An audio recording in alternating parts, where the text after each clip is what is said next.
Fellow Chelsea supporters, here at the Blue Day podcast, we are delighted to welcome this individual on the show today. He is a man who made 191 appearances for Chelsea, scoring 55 goals. He won 2 trophies during his time with Chelsea, winning the Second Division Championship in 1989 and winning the Full Members' Cup in 1990. Here is Kevin Wilson. Kevin, welcome to the Blue Day podcast. How are you? I'm very well, thank you. I'm good, Keith. Thank you very much. Hope all is well with the family during these unfortunate times, of course, with COVID and, everything else that's on top of it. Yeah, it's not good times for anybody, is it? Just hope everybody in the Chelsea family is all well and good, because it's not easy for anybody at this present time. No, it's not. But Kevin, let's start from the beginning if we can. Obviously, you've been footballer, coach, manager. I want to take it right back to the beginning if I can. Who influenced you to become a footballer in the first place? Well, that's a bit of a difficult one. I think my granddad was a very big, liked his football in the times he'd played. He'd actually been the groundsman at Banbury Spencer, which went on to be Banbury United.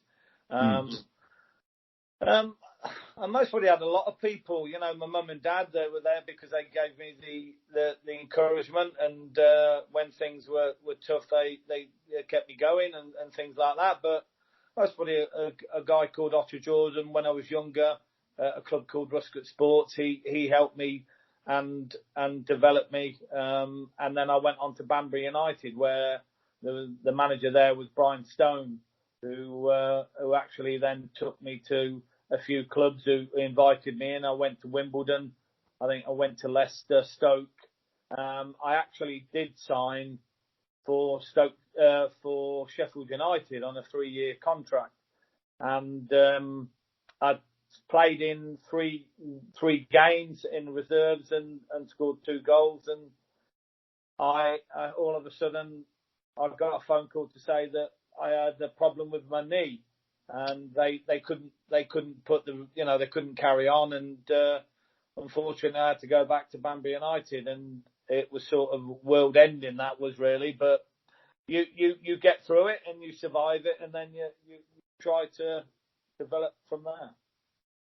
Well, you certainly sort of got over that when you was able to sign professional terms and your career moved on. When you obviously was at Derby and then moved on to Chelsea, and yes, obviously you had that setback, but you had the eagerness and the desire to get back from that, didn't you?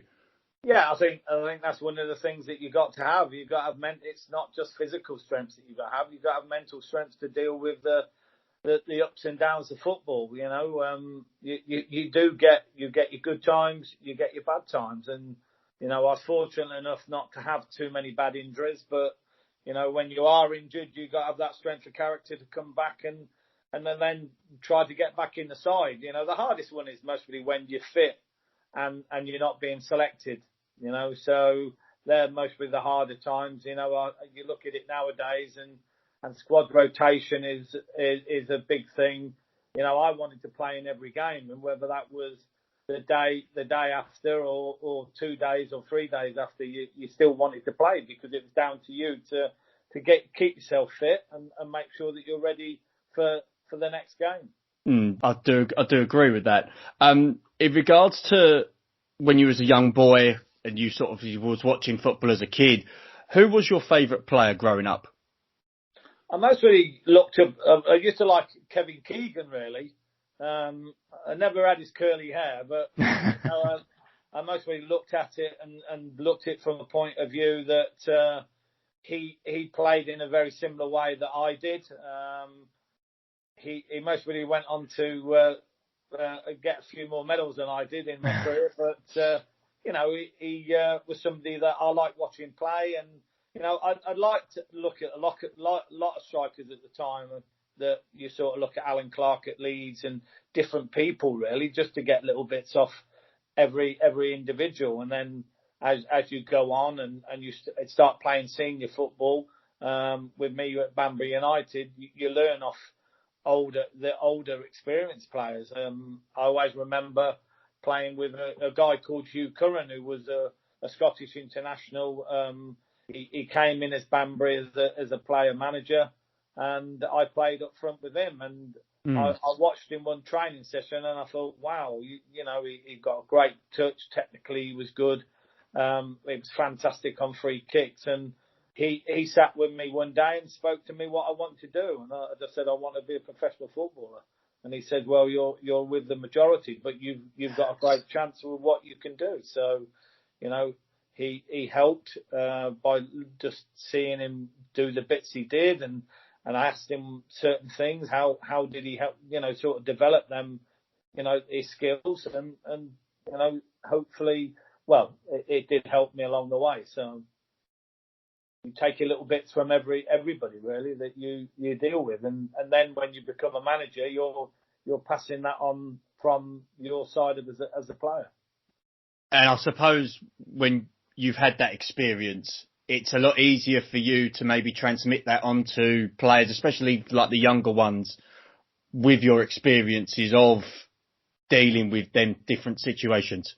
Yeah, that's right. Especially, you can see Frank. Frank got last year, we had him in Derby. With me living in Derby, I saw a lot of Derby County. I do a bit of work for Rams TV, and they sort of, you could see the players looked up to Frank, and he was a player that mostly everybody, sort of had that, what can you say, the sort of connection really, because he was just finishing.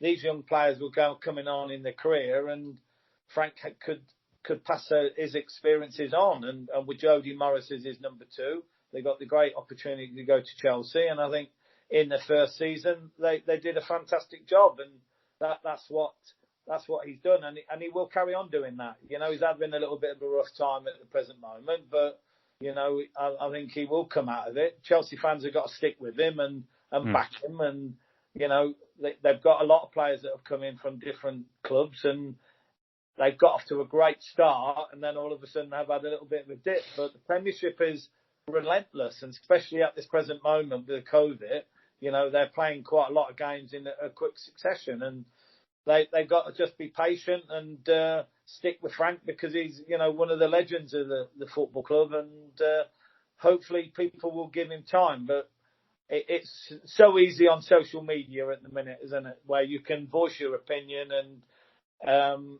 everybody, oh yeah, I agree with that, and then they have their opinion. In my day, it wasn't really much social media, really. It was a little bit, but there was a few websites and what have you. But I still got a lot of confidence in Frank that he will go on to be very successful at Chelsea and be a successful manager in his career, like he was as a player. I was going to say, obviously, back in the late 80s, early 90s, especially when you was at Chelsea, there was no such thing as, iPhones. There was no such thing as sort of like Skype or anything like that, or Twitter. No. Absolutely not. I mean, if you was to voice your frustration, I think the only way you'd do it is down the pub. Yeah, they still do that anyway, don't they? Yes. I just want to take you back, Kevin, to a date that obviously was significant for you, possibly. The 25th of June, 1987. Chelsea signed you from Ipswich Town. Yeah. Just quickly, what was it about Chelsea that appealed to you? And were there other clubs interested in your services at that time? Yeah, there were other clubs. I spoke to. I think I spoke to about 4 at the time. I think Sheffield Wednesday was one of them. I don't know. John Hollins. I knew John Hollins. We'd actually gone to Bahrain to play against the. I think it was the Iraqi army or what have you. There was a side over there when I was with Ipswich, and Chelsea were over there at the same time. And I did have a conversation with John, and he just said, how's things? And he said, you're doing really well. And I said, yeah, things are going quite well. And, we were at that time in the 2nd division, and Chelsea were in the 1st division. He said, well, keep in touch, and I hope you're well. And it sort of went from there. I just sort of felt, I got on well with John. John was a very approachable guy, and he was a good coach. And I just had that feeling coming to Chelsea because I'd been at two clubs like Derby and Ipswich, were big clubs in there, but really small family clubs, and I just wanted the opportunity to go and play in London and play at a big club. And it was a real eye opener really when you most probably used to stop in the hotel up on the just around the corner from Stamford Bridge, and it was busier at 3:00 in the morning than it was at 3:00 in the afternoon. So you had to keep your window closed, otherwise you were hearing the traffic go by. But no, it was an opportunity. It was a big club.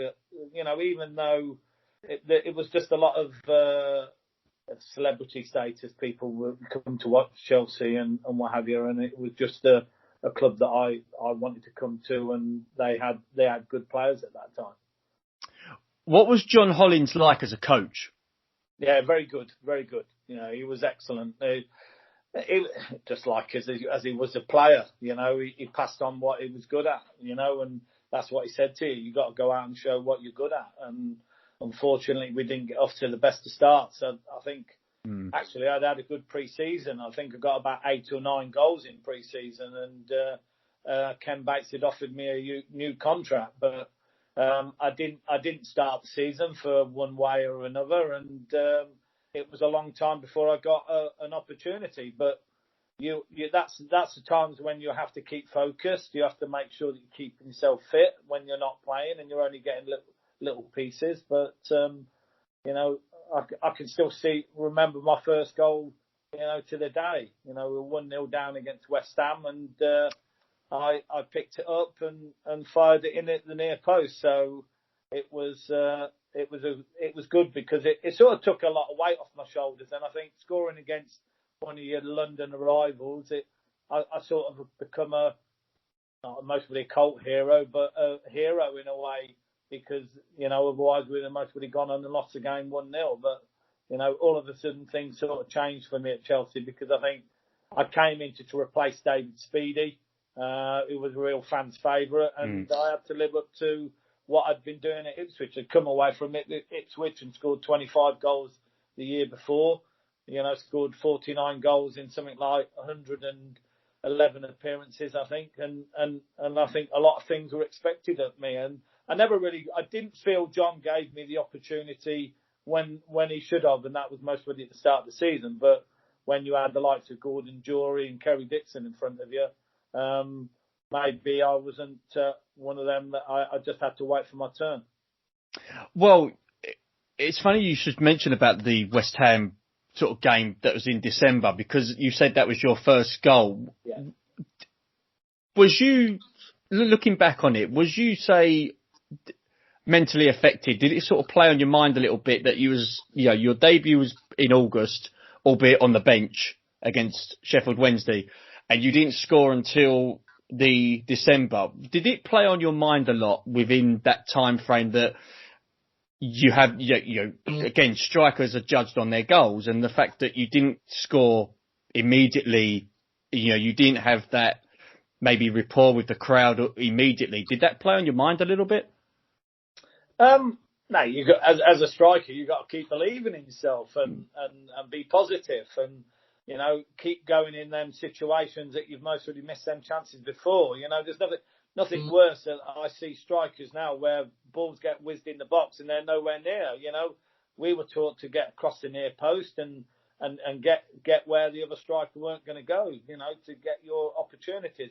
I always had the confidence in myself that I would, be successful, and I knew that I would get goals, and it was only a matter of time. I'd shown that pre-season, and also, had good people around me. It changed a little bit when Bobby Campbell came in, because all of a sudden I didn't just play as a striker. I played as a left side on the wing, right side on the wing. I played central midfield. I even played right back, I think, at Portsmouth. So, I was versatile in a way, and I found a way of getting in the side, and that was important. But I did want to play as a striker, but I think in my head it was, well, if I'm playing on the right side or the left side, I can still get a goal at the back post, or I can create chances. So them sort of things, you have to have confidence in your ability. If you don't have confidence in your ability, then I wouldn't have had the career that I had, because there's so many ups and downs in football. As I said earlier, you got to be mentally strong and you got to be physically ready to play in every game. Just sort of bringing it back to Bobby Campbell, what was he like as a coach? Was there a lot of difference between him and John Hollins? Yeah, he was very vocal, got his points across, told you what was expected from him, but he was very, most probably up there were one of the best coaches that I had worked with him, and I think he helped me in a way. I'd come from Ipswich, and I'd developed from leaving Derby, and now Chelsea was the next step, and yeah, he certainly helped me in my development. He preferred sometimes to play me on the right side and the left side, and Kerry and Gordon played down the middle. But when I look back, I think me and Kerry had a good strike right playing together than maybe him and Gordon Jury, because I think we're mostly suited more as a big and little man, where Jukebox was very much very individualistic, and he could make things happen out of nothing, really.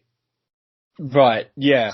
Unfortunately, obviously, that was that season, the 87-88. The club, unfortunately, went down through a league playoff. It's hard to imagine now, sort of these days, a team going down for a league playoff. It was quite, someone of my age, it's sort of a little bit like, really? Was that actually part of the rules, sort of thing? But obviously the club went down. Was there any thoughts from yourself about, I've done okay in the first division, I need to stay in the first division? Was there any thoughts about maybe moving on, or was it a case of I need to stay here to get Chelsea back to where they belong? No, I just felt that I'd never really had the opportunity to show what I was capable of doing, really. It was only in fits and starts that really I got opportunities in my first season at Chelsea. But I knew that with dropping down a level that I would get goals, because I got 25 goals a year before at Chelsea, at Ipswich, and it was one of them that we had to bounce back, because I think in the summer we signed the likes of Dave Besan, Peter Nicholas, Brian Roberts, Ken Moncal. I think they were all people that came in. I think even Dave Mitchell came in at that stage, I think. So there was always going to be a bit more added pressure on the strikers with Dave coming in, because he had come in with a good reputation from other clubs. But like I say, you have to believe in what you do. When you go away in the summer and you come back ready to attack the season again, and that's what we did. But we didn't get off to the best of starts, to be fair, because I think we only got 12 points out the first 12 games, and then we ended up winning the league by, I think it was Easter. We beat Leeds United 1-0 at home, where John Bumstead only scored 2 goals all season, and one was away at Leeds, and one was from the cross from me that got promoted at home to Leeds 1-0. So when you look back, sometimes you have to go back and readjust. And when Bobby came in, I think there was a different mentality. And I was very fortunate. I think actually that season I went on to play in all 46 games. So it was on the league side of it. So it was great, to be able to have a medal as well, after having the start that we did. But there were so many. When you look at it, Graham Roberts, I think he scored over 15 goals. Gordon Jury got 15 goals. I think I did. Kerry got his usual 30, I think, or 25, as he did in them days. So there was a lot of people chipping in. I think we did score. Not sure whether we scored 100 goals or we weren't far off 100 goals and 100 points. So it was a season that most probably you expected, because there was a different feel around the place. I remember one sort of watching the highlights and sort of because I've got the season review on VHS, and one game in particular was the Walsall away, and it was sort of proper Holmes old school video recording. Yeah. It was sort of the thing that, you know, a dad would record his son sort of playing football. It obviously wasn't the type of camera action that it is now.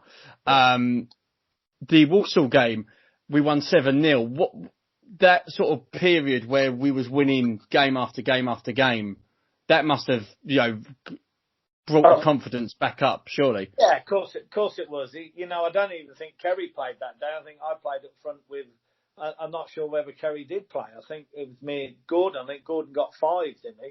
Graham Roberts scored from the penalty and I scored 1. And everything was about, you know, as it should have been, with Gordon getting 5 goals. But, yeah, you had goals from anywhere. You know, I always remember we went to Stoke and Peter Nicholas got sent off at 0-0 and we ended up beating them 3-0. That was the sort of character and the sort of confidence you had with the players in the team that could score. You know, we could get goals from anywhere. Kevin, if I can, what was your partnership like with Kerry Dixon, and what was he like as a player? Oh, he was quite. He had everything. Kerry. He was strong. He was powerful. He was quick. And you know, he scored goals in left foot, right foot, headers. Yeah, we had a good understanding. You know, even when I played wide, I knew where he was going, and you always knew that he just wanted it in the box nice and early, because when, you know, 9 times out of 10 he would pull it in the back of the net, and you know that's how good he was. He should have went on and played for England a lot more, but you know they were looking at the people. I think it was Gary Lineker at the time was most probably in and around in front of him, but no, he was a quality player. He was a quality player, and certainly it was very easy to play off him, because you knew that he was always looking to get you in if he couldn't get a goal himself. So yeah, we had a good understanding, and I think I always remember the hat trick he scored at Millwall with his with a header, a right foot and a left foot right at the end of the season, and I think it was. I think the boot boy actually left his boots back at the ground. I think he left quite a few, and he played in a pair of boots that didn't even belong to him, I think, and got a hat trick, you know. But no, he was a quality player, and well, he was is it second or third on the all-time record goal scorers? You know, that's the sort of player he was, and yeah, he was everything that you sort of want from your big 9, really. Now, so we got promoted in '89. The first season back in the first division, we finished 5th, which at the time was a great achievement. Not many promoted sides now would probably get to that position of finishing 5th, but we also won the Full Members Cup. It was a Zenith Data then, Keith. Yes. Yeah. The Zenith Data Cup. We beat Middlesbrough at Wembley. What was that moment like for you to play at Wembley, firstly, and you know, what was it like to lift, you know, another trophy for Chelsea?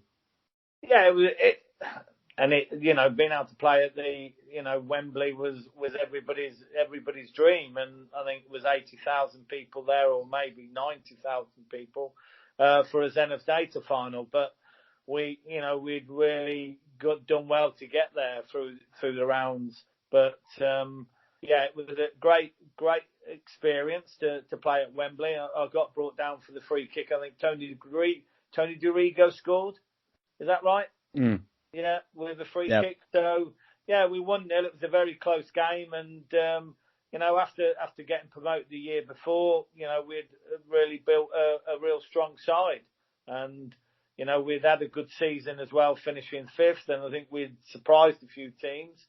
And it was a real good start, you know. So when you look back, it's, you know, over my career at Chelsea, I got promoted and won a championship medal, as you would say now, and we actually won the Zenith Data final as well. It'd have been nice to win something like the League Cup or an FA Cup with Chelsea, but unfortunately it wasn't to be.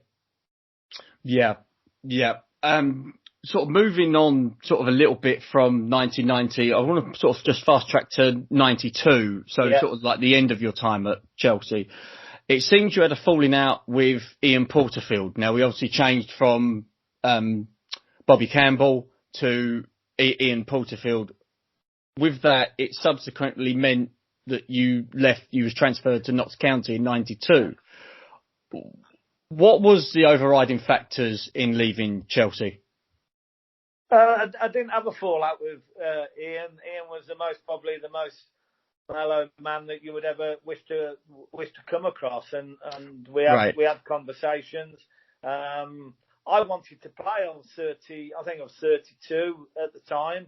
I didn't want to be a sub, or I didn't want to be sat in the stand. I wanted to play games, and I still had a 4-year contract. So it wasn't as if, there's a big falling out and he wanted to get rid of me. I think Ken Bates I had an opportunity in 1991 to go to Blackburn Rovers. And I turned round and I didn't take it. And, it was one of them that I'd just come back from a Northern Ireland trip, and I mostly had about 3 hours to make a decision, and I had to hop on a plane from Heathrow to go to Manchester, but to do the medical and get it put through. So I just decided then that, it wasn't right for me to go, and I stayed. And then, a little bit further down, most probably 6-7 months down the road, I was getting to a stage where I was mostly in and out. The likes of Clive Allen had come to the football club, and, he was a player of a high reputation, and unfortunately, I wasn't playing the games that I wanted to play. And I went to Notts County, but it mostly didn't turn out to be the move that I mostly expected. I went there with Neil Warnock. I probably didn't see eye to eye with him, how he played and his tactics and things like that. But I had a lot of respect for him. I have a lot of respect for him because of what he's done. He's the most probably, he is the manager with the most championship win, getting promoted and what have you. But at that time, I was going there. Notts were most probably going to go down anyway. It moved me back to the Derby area where I wanted to be. But no, it was just one of them things that never worked out. I think I played 83 times for Notts, but ended up playing about 64 as a right back. So that was a little bit different, but you have to adapt, and mostly over the career I've played in different positions, so it wasn't strange for me. But my first game, I think it was mostly my first game that with Neil Warnock, that we played Crystal Palace at home. I scored on my debut. We were 2-0 up at half time. I got brought down for a penalty about 70 minutes. Got the ball to go and take the penalty, and Mark Draper went, "No, I'll take the penalties." Anyway, I said, "Okay, you take it." He took it. Nigel Martin saved it, kicked it down the pitch. I think it went 2 bounces, and Mark Bright lifted it over the top of Steve Cherry to make it 2-1, and we ended up to lose the game 3-2. And it most probably then, it was, you should have took the responsibility. You're the experienced one, but I'd only been in the door 2 minutes, and, these boys had been in there a bit longer than me. And maybe, should have mostly said, "No, I'm going to take it." But I could have missed it as well, Keith. So, it is what it is. And, it mostly didn't get off to the right start. And he did say to me once that the chairman had bought him. He hadn't bought me. So, so maybe it weren't meant to be. And sometimes you go to clubs and it don't work and what have you, so. But got a lot of respect for Neil Warnock, what he's done and what he's done with the clubs, still managing now, and still getting success. So that's a great achievement. So I would never ever knock him, even though it didn't work for Kevin Wilson. Mm. That is fair enough. If we look back, obviously how the game's changed from then to now. Obviously, I've asked this question to Ron Harris and also Sean Wright Phillips as well. But looking back from when you was playing, would you have liked VAR back when you was playing? And what's your overall thoughts on Gonna say most of my goals have been offside, you know. So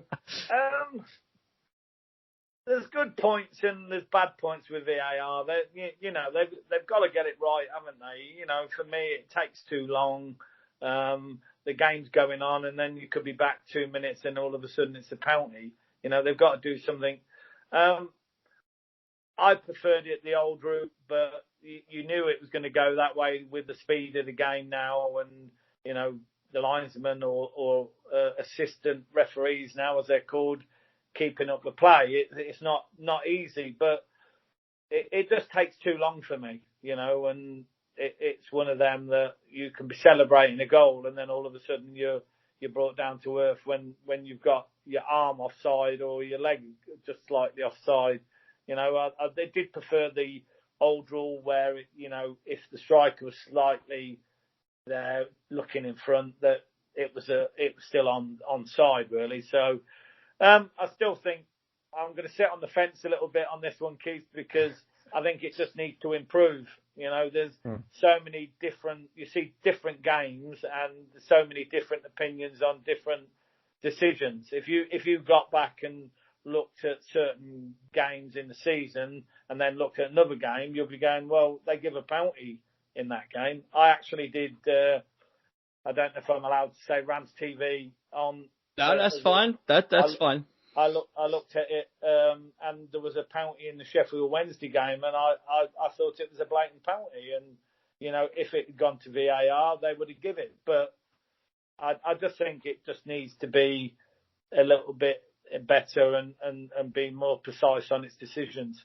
More clarity, I think, in it. There's a word, clarity. It needs more clarifying and making sure that, you know, what is offside and what isn't offside. Agreed. Absolutely agree. Just a couple of final questions, Kevin, before eventually let you go. You mentioned your feelings for Chelsea. Your thoughts on Chelsea this season, and where do you see them finishing this season? I still think they're finishing the top four. I think, like I've said, it does take some time to get used to the English style of football.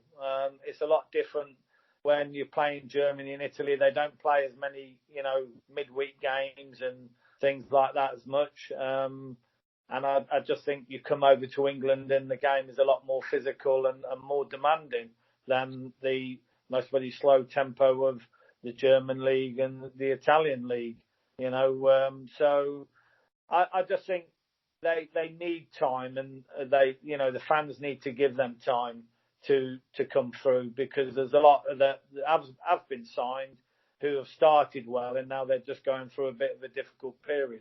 But that does happen, you know, that's happened. But the strength of squad is good. I think now they've got a goalkeeper in Mendy who's got the top class keeper.